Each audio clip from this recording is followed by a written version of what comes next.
Welcome to another session of Stelmo's Rants and Raves. I'm Stelmo. Let's jump right into this. So, I'm going to sound like a broken record, I suppose, here, but I have no clue what the president is doing with Iran.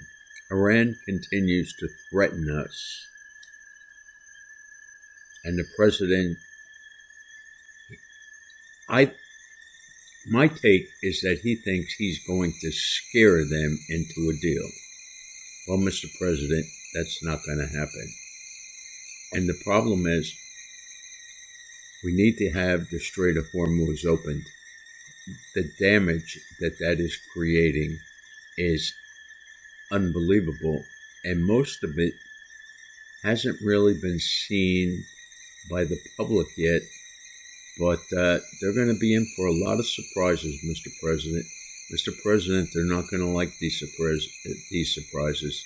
Mr. President, you don't have a lot of time, like you keep saying. You need to get this ended and then worry about the midterms. The longer this drags out, the worse it's going to make you look. Because this is, there's an article on Fox News today, and the headline reads, former White House envoy has warning for Trump on how not to get played by Iran. It's a good article. I would encourage everyone to read it. And you know what? I would encourage the president to read it, because this is common sense. I know the president gets mad, or I should say he got mad over the German chancellor when he came out and said Trump was being basically played by the Iranians. And the president then threatened to pull troops out of Germany. And I don't even know why we have the troops in Germany anymore. They should be up at the, close to the border. But that's another story.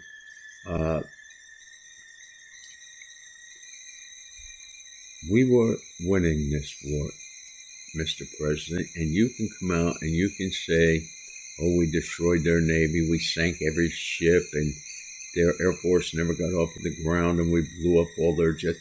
You can keep saying all of this stuff. The problem is,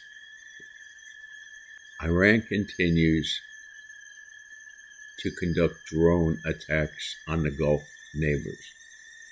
And just the other day, we were discussing the fact that a nuclear power plant got hit. Now, fortunately, there hasn't been any reports of any, how should we say, catastrophic damage caused by that. So we got lucky that time. But are we going to continue to get lucky? I don't know what the targets are there in the Middle East, but I'm sure there's a good half dozen of them that if Iran were to successfully take them out, it would have repercussions for years. And I just don't understand why the delay. Look, I get it that he's probably being told he has to put boots on the ground, and he doesn't want to do that. So I don't know how this is going to play out. What I am certain of, what I am absolutely certain of, is time is not on our side.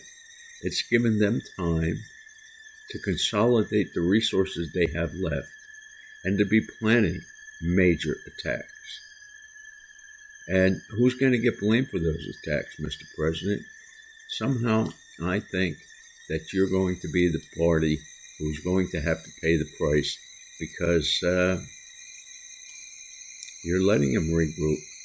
You're giving them all of this opportunity to plan an attack that's going to infuriate the world. And yeah, they'll be mad and at Iran itself. But who's allowing them all this time? So I'm baffled by this. I am truly, truly baffled. And what has me concerned is, and one of the problems I think we all experience is that we don't know the reliability of usual reliable sources. But there's talk of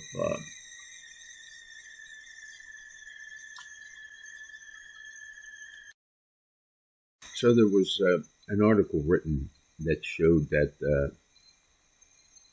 the president is making stock trades on all of these moves. Now, I hope that's fake news. But if that's what's happening here, then that's reprehensible. And I think the public is going to be outraged if that's the case. And let me say, I have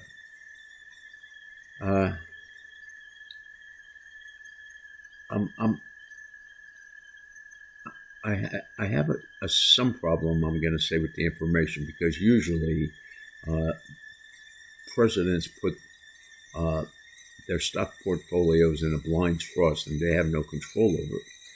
But aside from that, the problem is the Trump family. You got various members of the Trump family who are making stock purchases and sales based on information that they're receiving from the president and making huge profits on this. This is not right, Mr. President. You know what? The Republicans did not like it when Nancy Pelosi did it. What she did is reprehensible. And if you're doing the same thing, whether directly or from your families, it's just as reprehensible. I don't, I'm sorry, you know, I felt sorry for the president because in his first term, or perhaps let me go back to even prior to his first term, when he was running that first term, he funded a good portion of his campaign. That didn't happen the second term. And in between those terms, the president lost a considerable amount of money defending frivolous lawsuits brought on by the left. And certainly that's reprehensible. Certainly that shouldn't have happened. And I can understand the president saying he wants to be made whole, but I'm not sure that that's what's happening here. I think this goes above and beyond that. And it comes at a time when American people are suffering. Inflation. You know, the president says, yeah, I got plenty of time. We're going to let that inflation keep going up, up, and up. And somehow he thinks and the party is going to be insulated from that. Well, Mr. President, let me tell you something. I believe that there really is one option in the voting booth, and that's Republican. But I think you're going to have to see a lot more primaries to get rid of all of these establishment people who say one thing prior to the election, and then once they're elected, they operate much differently than they promised the voters.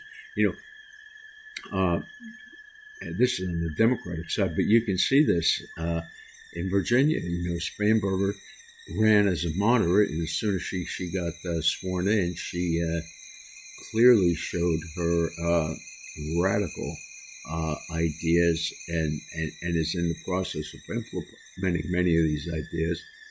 And a lot of Virginia voters are having, they're second guessing their decision to vote for her. But people must realize there no longer is a Democratic Party. It has been co-opted by the Socialist Party of America, and that's what it is. And so regardless as to what they say, it's what they do, and we can see what they do. And we condemn it when they do that. So to me, it's even doubly reprehensible when the Republicans do it, and in this case, the president. You know, but he's going to have to decide soon what he's going to do in Iran and get it done, because if he were to announce a peace deal today, oh yeah, the stock market will jump up to ridiculous levels, and there will be other, all of the pundits will be out there praising everything. But the reality is we're going to feel the repercussions from this for a long, long, long, long time. And the longer it goes on, the more serious those repercussions become, and the longer the duration it's going to take for them to to go back to normal. I mean, at this point in time, I think it is realistically possible that the problems with inflation that is being caused, at least a major part, is because of the rise of energy. I think that may even be an issue come the presidential election, which is why the sooner this gets done, the better. And the president's position that he has all the time in the world is not true. And you're not going to scare these people into submission. Coming out, the president is actually, in my mind, also losing credibility because you're coming out with these ridiculous statements that infer the use of nuclear weapons. And I sure hope that they're not contemplating using a tactical nuclear weapon to take out the uranium. But at this point in time, I don't know what the plan is. I know it's odd, very odd, to announce that you're deploying a submarine that has nuclear weapons to the Iran theater. Again, I just think that's one of the president's threats, trying to scare Iran into submission. And they're not going to scare Mr. President. All they're going to do is get ready for the next round. And meaning that ultimately when the next round comes, because I don't think you're going to surrender, but who knows, maybe that's going to be the way it's going to end. I don't know. But hopefully the president comes up with a plan soon and works to end this. And we're going to see. I just think it's something that's really going to hurt this country at a time when we're already feeling far too much pain. But it is what it is, and we have to deal with it. I wish you all well. Stay safe in this crazy world out there, and gets crazier by the day. Bye-bye.